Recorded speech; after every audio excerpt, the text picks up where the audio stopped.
All right, greetings. Welcome back to Black Bear News, where everything is connected. I have a new cord and a new adapter going on in my call-in sound setup, so I don't know. I don't really hear any noise right now, so it might actually be good to go. I'm currently plugged in my call-in dedicated cord is plugged in, so I hear a sound-free environment or a buzz-free environment, so that's good, right? That's progress. Yeah, how are y'all doing? Thanks for joining me. Good to see you.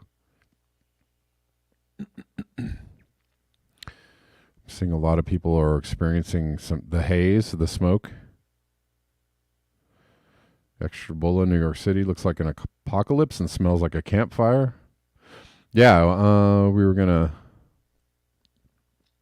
talk about that a little bit today. And breathing in the smoke is not good for you, right? Not good for you. Not good for your lungs, not good for your health. There's a lot of people sharing helicopters dropping fire in Canada as proof and evidence that they're setting these fires. And it's kind of hilarious because a bunch of people will just jump in the chat and go, that's called a controlled burn, fool. That's a back burn or a controlled burn. That's not them setting the fires. They're trying to control the fire with fire. It's kind of it is a tactic. It's known. It's been known for a long time. So the people posting all the they're making the fires, they're setting these fires are kind of getting like immediately spanked, which is somewhat funny.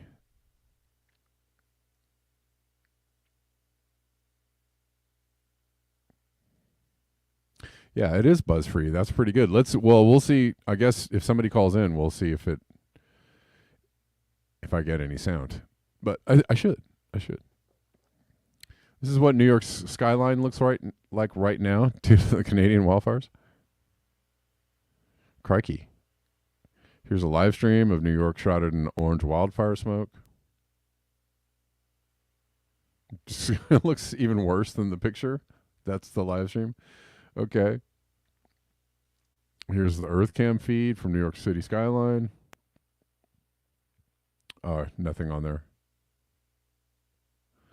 Anyways, a lot of people are posting videos and pictures of what it looks like in New York City. Somebody else here. You're supposed to be able to see the Empire State Building, and you cannot see it because there's too much smoke.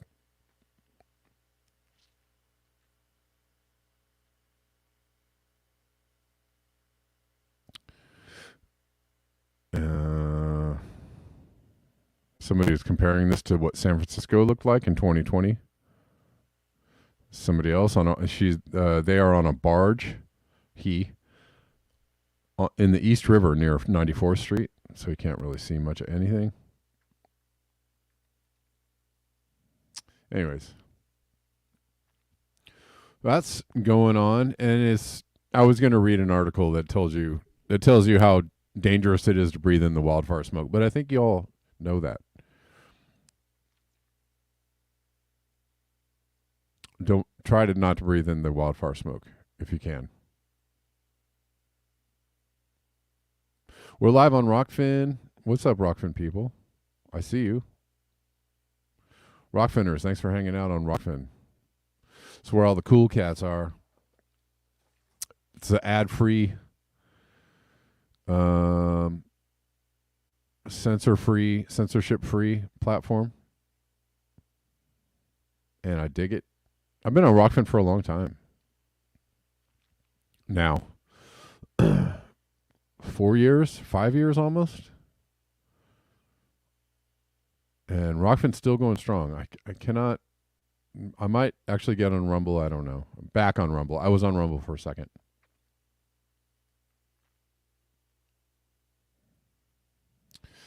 Gazar says you kind of have to breathe 24/7. You do. Just if you cannot be directly breathing the smoke, I guess try not to. It's hard. I know it's hard when the smoke is in the air and the air is everywhere. Huh?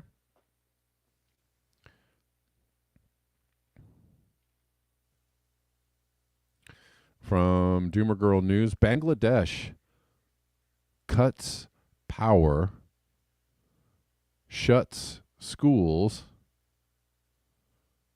because of a heat wave. But I'm I would be more concerned about the cut power part. Because this is going to be the irony of everybody needing more AC as the world gets hotter.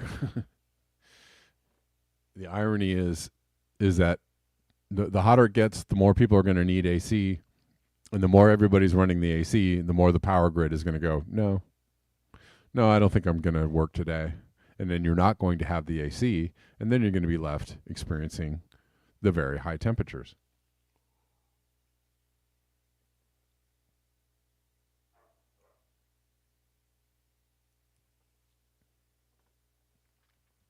We have never seen such a prolonged heat wave since Bangladesh's independence in 1971. Bangladesh shuts schools, cuts power.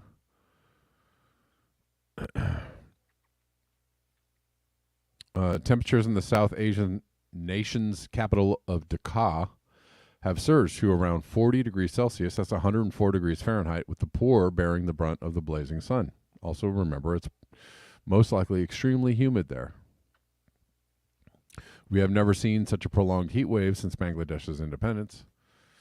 Tens of thousands of primary schools were shut down by the government. Electricity production has been drastically cut, even as demand for air conditioners and fans has surged.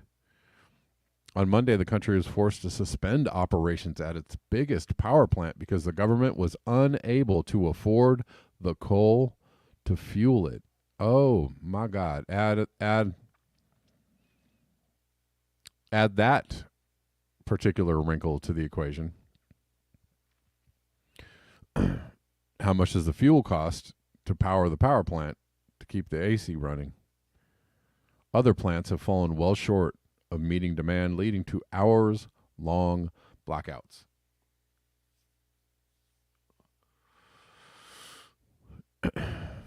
The heat wave began in April. What month is it now? And ran into early May before easing, then resumed late last month, with forecasters predicting the mercury will remain high until the end of the week.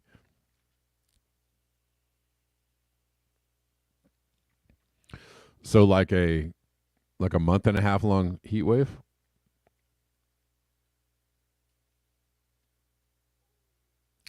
That's brutal.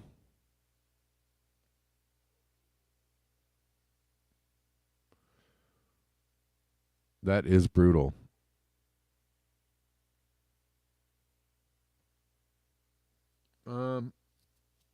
This from Climate Watcher.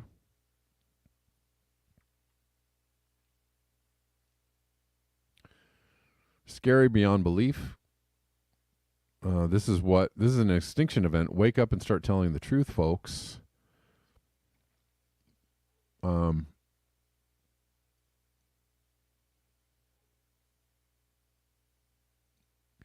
This is from Professor Julia Steinberger. Hearing this from journalist after journalist, editors want to push fluffy, feel-good entertainment rather than any reality. Result, humanity is facing its largest challenge without even being informed of its magnitude and urgency. Honestly criminal at this point. And she is retweeting Dr. Aaron Theory. We're heading towards 3C of warming. I'm thinking, WTF, what do we think we're doing? We had a problem at the BBC where my editors were fed up with me being so pessimistic. Stop being so pessimistic. Apparently, R. Harriman, I don't know who that is, got pushed out of his climate, or pushed out of his job at the BBC. Sorry, his climate. His climate was being employed, and now he's unemployed. Got pushed out of his Goldilocks zone, where we needed him. So he was employed at the BBC, no longer. For being pessimistic, for telling the truth about how bad things are going to get. So there's this, I don't know, there's like a fine line between the authorities or the people in charge telling you that climate change is a serious problem, serious enough to require, some kind of goofy answers to it, but not serious enough. They don't want to tell you that extinction is nigh, or that we're going off a cliff, that there's actually nothing to be done, that all the corporate, all the corporate good intentions of the world can't fix climate change. If their corporations are still doing corporate things like making money, raping the earth for profit, if they're still doing those things, they're not going to do anything to help the planet.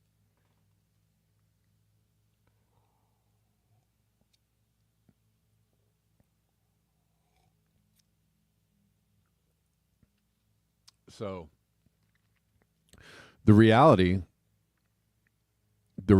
is that the powers that be, including the fossil fuel industry, wants business as usual to continue as long as possible, right? If doing things about climate change includes making money, right, selling you new gadgets and new electric cars and using fossil fuels to create this whole new renewable economy, well, then that's perfectly fine. But if you try to suggest that maybe they downcast their future earnings, or downsize the very company itself, or downsize the earnings, or downsize the pay to the CEOs, or do any of that stuff, well, hell to the no. We're not doing that.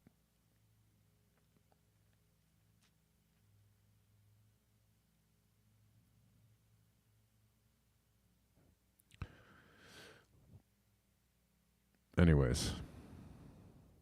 So there are people that are trying to actually inform the world that, we're in serious trouble. And they're not allowed to do that. They don't want really people doing that.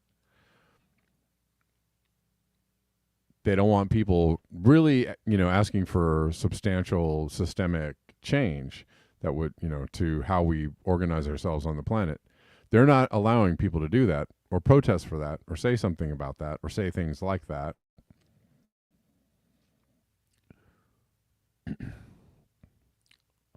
Just because they're using it as a mechanism to sell you things or control you more does not mean that it is fake. It is absolutely real. And it's probably going to get in the way of their best laid plans to control you more. Because at some point, it will be uncontrollable. It being the damage to the planet. And the consequences from that damage will be uncontrollable. And there's,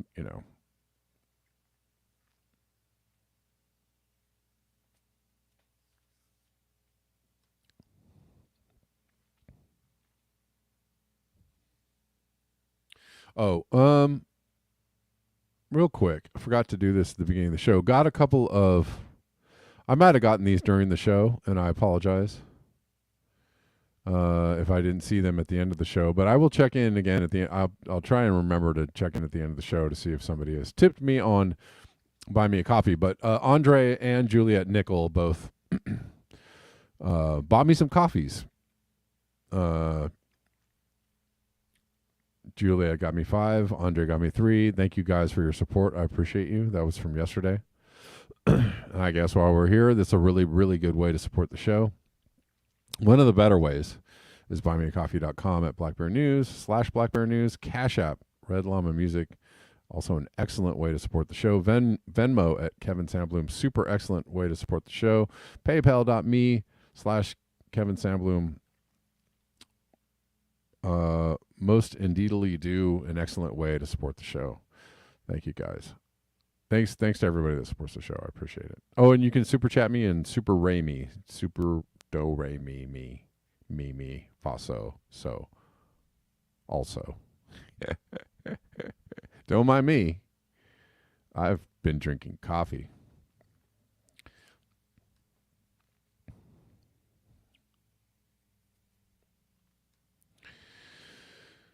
Yeah, right. Let's keep going.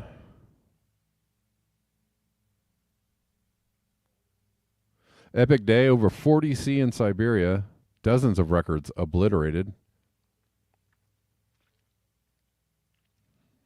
Over 45 C in China, 43 C in Kazakhstan, north of 45 latitude. That is toasty, don't you think? 40 C in Siberia, toasty. A historic heat wave, which is rewriting world climatic history, which is set to get much worse. We might see close to 50 C in China. Yes, 50, you read it. Well, sure. Looks like Turbot hit 49.5 C,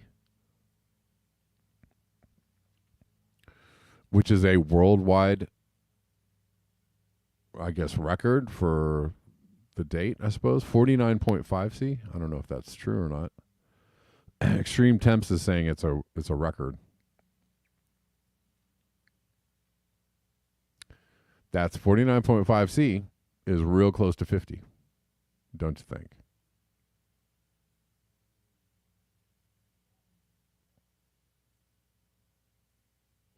Yeah. Sam Carana, Arctic sea ice volume was very low for the time of year on June 6, 2023, much lower than the volume on the same date for any of the 4 previous years. Or any date. I think this graph says any date, period. As in low, as in lowest, as in the lowest, the lowest.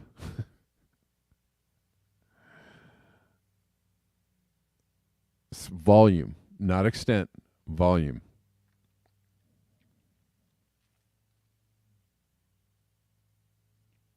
This is the mean, I guess, from 2004 to 2013, and this is 2023 is the black line, looking much like the sea surface temperature in the inverse line, right?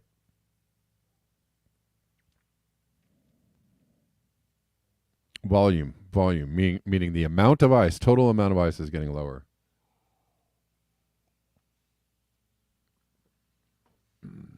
CO2 is up almost 3 parts per million from 1 year ago. That's how quickly CO2 is going up.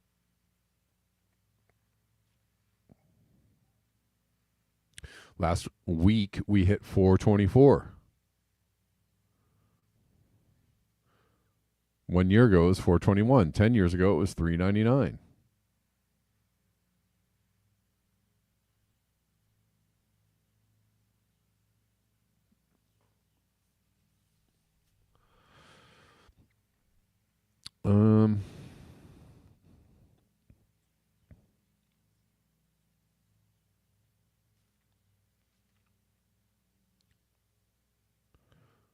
So that is happening. Checking in on the Rockfinners. Rockfinners, how you living?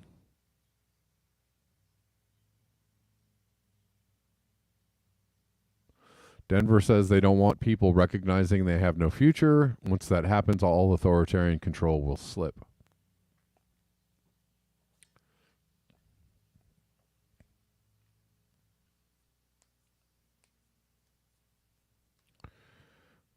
And meanwhile, yes, censorship is on the rise. Meanwhile, controlling what everybody can see, think, find on Google, say on YouTube, say on Twitter, say on whatever. Yes, even Twitter is being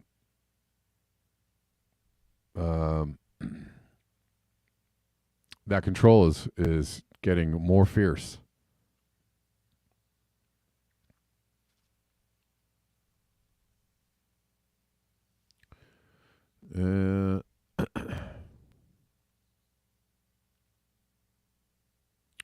This from Jeff Baradelli. Amazed by how wavy extreme this jet stream structure is. We talked about this yesterday. Record warm oceans, developing El Nino, Typhoon Mawar. Did I show this yesterday? I feel like maybe I did. Or maybe I didn't. The dam. Yes, exactly. There's that too. We'll talk about that.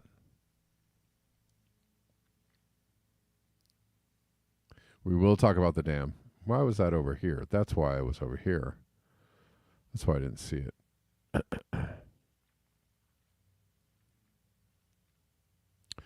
I don't know. Do you guys want to talk about aliens? Do you think aliens are going to save us? Have you seen this new thing about the whistleblower? Well, first of all, let's talk about, I guess we'll talk about the dam. No, can we talk about the dam?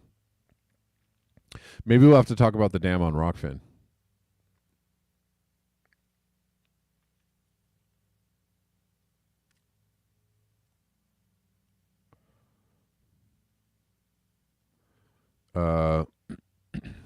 But anyways, apparently there's a whistleblower that came out. I don't know, guys. You know, there seems to be this idea that that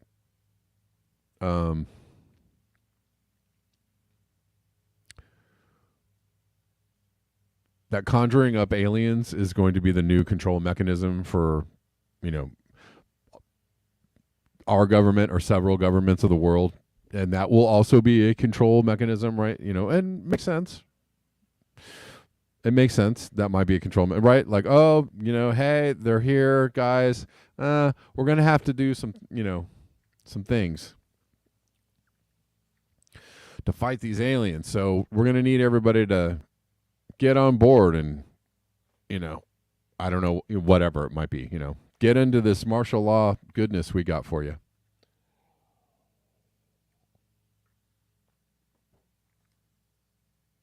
So, yeah, I don't, you know, if you look at it from that light, then this might be just another wrinkle in that particular messaging. I don't know. It is interesting though. I mean, I don't know. I'm still 50-50. I'm like, if they said, hey, you know, we're in touch with aliens or they're here, I wouldn't be like surprised that it was really alien. Like, it wouldn't actually, like, it would blow my mind on some level, but then I don't know. It wouldn't surprise me that there's other life out there in the universe. So I don't know.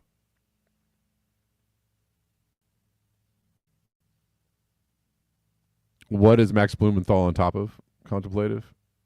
He has been. He's been doing great work. Did you see that video of him talking to the lady from USAID? Or hear that conversation? That was pretty funny.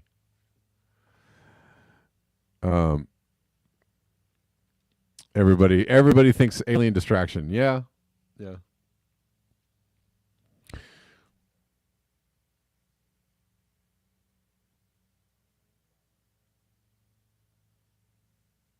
Most likely. I don't know. Phantomas, what do you think about aliens? Talk to me.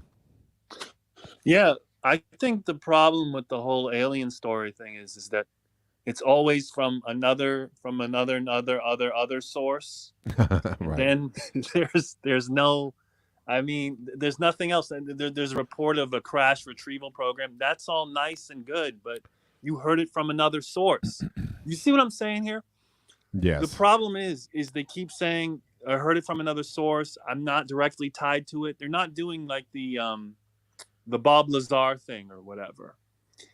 And so when you go to the public and you announce that you, in what way are they not doing what's the Bob Lazar thing? I mean, Bob Lazar he says he has firsthand knowledge. Yeah, firsthand knowledge, right? But Bob Lazar is also a lunatic. You have to know that about Bob Lazar. Like when you read his backstory. Yeah, I know. And I'm going to say this very briefly, and I'm not going to get into it, but that's also why, Tara Reid is another person that you should seriously have some very, very large skepticism around. Because if you know their backstory, you'd go, yeah, I don't know that I would listen to anything this person has to say. Yeah. Sorry to say that, Tara Reid, or whoever loves Tara Reid, but it's it's just true. It's true. I get what you're saying. I think the problem is like if you look at Robert F. Kennedy's tweets, and he was tweeting out about this UFO and the source, and he immediately jumps to the fact that we got to trust this guy, or he alludes to that I fact. thought that was interesting too, that he pushed it out there. I was like, wait a minute. But I don't know. Maybe it's just maybe that's just his wheelhouse. Like RFK is kind of like, RFK is understanding that he can swing for the conspiracy fences and hit a at least a double every time, right? Because people are like, oh yeah, right. You know what I'm saying? It's like, not every, I'm a firm believer that there are a lot of conspiracies out there that are very, very true, right? And that there's a lot of lies and cover-ups going on. And conspiracies are very fashionable. So you can actually push anything. If you're in that lane, you can kind of push anything, right? Anything that's, and people who are in that lane will go, oh, totally, right? Without any. Well, here's what got me when I watched the News Nation segment I watched the whole thing so I can go through all it play by play. When he said crash retrieval program and he said they retrieved many crafts, I was like, yeah, okay, no, we're not doing this, because the problem is that it's not. And the reason why it's not enough is because Roswell was pumped for 40 years. So you can't just say, yeah, we have a craft in the air base. I mean, they're gonna say, oh, this sounds like Roswell. Wait a minute, you have multiple crafts? Whistleblower with multiple crafts, and he's got evidence? Bring on the evidence. And that's the thing about all of this, is that, Kev, I really think it is a distraction issue on a lot of levels, but not the level that people think it is. I think one of the reasons why they put these stories out is they want to discredit a lot of people when there's a lot of evidence, probably, that there is alien life that we should be exploring somewhere. But there's always these constant distractions, and people would say, well, why would they make these complex distractions that we have right now, and why would they put a story out there? Well, it's really simple, because when you have an unknown intelligence, an unknown phenomenon coming at you directly, and you have a lot of pilots who think they're crazy, you could never go out to the public and announce this and just say, this is what's happening, because then you say, but can you protect us? And they'd be like, well, no, we can't protect you because we don't know what it is. And you would just create a hysteria, like right. So it has to be controlled on some level, right? Right. It has to be controlled. And I think the problem is we saw that again for people who are really, really young. Go back to Orson Welles when he read War of the Worlds on national radio, and a lot of people were shooting their rifles at the damn skies because they thought they could get the aliens that way. That's true. Right. They got all the people they got all people around the United States in hysteria. I would have loved to see video footage, but we can't. But there is no video footage of showing the people in hysterics. But I can imagine it was absolutely crazy for a lot of people who lived in areas where there wasn't that much electricity. Oh, and it was, yeah. Yeah. I mean, really, that was if you want to know the power of propaganda through the media, just look at that. I mean, that's a perfect example of like how A, how gullible people are, and B, how easy it is, if you have depending on the medium, right? If you set up the camera the right way and the voiceover the right way, and frame things just right, you can make people believe almost anything. and it's very, very powerful. And I mean, it also helped, it also helped the whole entertainment industry and pop culture on the side. They didn't just have to go to westerns; they could start making sci-fi and crank that out even more and more on the radio plays. The Every time there was a different alien story, just constantly pumped more and more and more, and you could bring out more and more sci-fi cinema and more sci-fi television series and radio. And it kept a lot of people in business too. That's something that I would tell a lot of people. It was very important to keep these stories going because a lot of people depended on it being employed. Yeah. That's why, I'm still 50-50 though, because, the theory, why can't I think of her name? Catherine Austin Fitts, about there's a breakaway civilization, and basically we're just funneling all the money that ends up missing from the Pentagon and everywhere else just ends up going to fuel this breakaway civilization. Yeah. And that this breakaway civilization probably, is the receiver of this advanced technology, or has control of it, and is doing, wild things, things way out of our the scope of our imagination. I don't know. There are parts of that story that I find kind of plausible.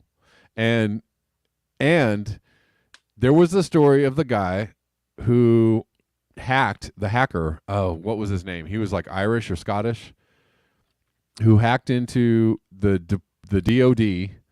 I know who you're talking about. Yeah. And he found, while he was hacking away, he found documents indicating that there were like off-world commanders, right? Like commanders in like off-world bases. I don't know. I mean, again, you probably, maybe you'd have to take that, but didn't he? I think he got prosecuted. Like I don't know if he got disappeared, but he was, they came down on him. I think what's the more evidence we're going to find is towards where the ocean, and the fact that I was talking to somebody who was on an aircraft carrier, and he was telling me the fact that he said it didn't make sense that they were on an aircraft carrier with a lot of outdated equipment. They knew that they were on an aircraft carrier with a lot of outdated equipment. So it's like, how are you going to surveil these submarines or any kind of threat that you see? And he tried to figure out, like, why were we in this position of this water? And what he came to the conclusion of was the fact that he thought the reason was because of the strange phenomenon that was happening in the oceans and the water. That's why they were positioned there. They were like sitting ducks, like guinea pigs in this sort of way. Okay. And so I think more and more we're going to start seeing more testimonies. I don't know how footage is going to work, Kev, because the radar thing, the whatever it's called, the whatever types of technology they use in terms of tracking these aircrafts or objects. You're going to need to, like I tell people all the time, you're going to need a flight deck. You're going to need a suit. You're going to need a DNA sample. You're going to need everything. Yeah. You're just going to need the whole table. And the problem is that it's over. I mean, 40 years ago, we would have jumped to the moon over a photo, over a video. But now that we have AI increasingly just rolling down the road, I mean, AI is going to make it possible where you'll be able, where they'll show like an alien at the White House and you won't even be able to see the seams. Yeah, right. So it's hard, it'll be difficult, right? Because the technology and again required to come up with a picture and a scene and a setting in just the right way. Okay, I might be getting off. Might be getting a little off track here. And I know a lot of people are going to be like, "Oh my God, that you brought this up." But hey, 9/11 was just that thing. Was War of the Worlds, but like, whatever you want, however you want to call it, 1,000 times crazier. There's that episode of Lone Gunman that they show on YouTube all the time. I don't know if you ever saw that. The scene from it. So the scene of it is basically what it is they prevent a plane from hitting the World Trade Center. Mm-hmm. And they have like this but it was 1 year before 9/11. You see what I'm saying? That's interesting. Yeah, I'm just saying, 9/11 was very good. Very well, they actually convinced everybody that something happened. right? Happen a certain way, and there's just there's way too much evidence that it didn't happen the way that they said it, and that's all I'll say about it. I don't want to go any further than that, especially on YouTube. But I feel like I might be crossing a lot of lines here already, but I'm just saying. But 9/11 was a very, very, very, technologically advanced War of the Worlds type situation, and they just and they're so married to the narrative around it. I don't know if they probably will never give it up, but who knows? Yeah. But I wanted to leave you with one last thing. Today is June 7th. It was Prince's birthday. In 1958, he was born June 7th, 1958. And if you're not familiar with his music or you've never listened to an album, my suggestion is to go listen to Sign of the Times, or if you're really ambitious, go listen to Love Sexy. I mean, that's a good one. That's a good one. Diamonds and Pearls is also one of my favorites. So Diamonds and Pearls, yeah. There's a lot of good ones. I hear. I mean, this is just a rumor. Londell and a lot of people are putting up the rumors, but they say that that's going to be the next deluxe edition, the Diamonds and Pearls thing. But we'll see. Nice. Okay. All right. Cool. And I will say this: I was not annoyed by Tony M on the Diamonds and Pearls or the Symbol album, the rapper that was on those albums. I know a lot of Prince fans. They're like, I can't stand the raps. I didn't care. So. I mean, it's all what are you gonna do? Yeah. Right, all right, man. Kev. Nice talking to you. Thanks for calling in, and take it easy. Anyways, so we went down a lot of alleyways there. Let's get back on track, or as much as we can. Or maybe I should just leave YouTube now, after I've already said so many things. Maybe we might do that. I want to talk about a couple other things. Maybe there's no reason to spend any more time on this alien thing. YouTubers, I'll see you tomorrow. You know what? Oh, is tomorrow Thursday, Friday, Saturday? There's a chance, guys, that tomorrow and or Friday and or Saturday, I don't know. It's kind of hard to figure out what my schedule is all the time in advance, but there's a chance I might be doing a 10 a.m. show tomorrow, so please be on the lookout for a 10 a.m. 2 hours earlier than my regular time show tomorrow. So YouTubers, I'll see you tomorrow, either at 10 or at noon. That's Pacific time. And we'll go to Rockfin for a couple of minutes. All right. Peace out.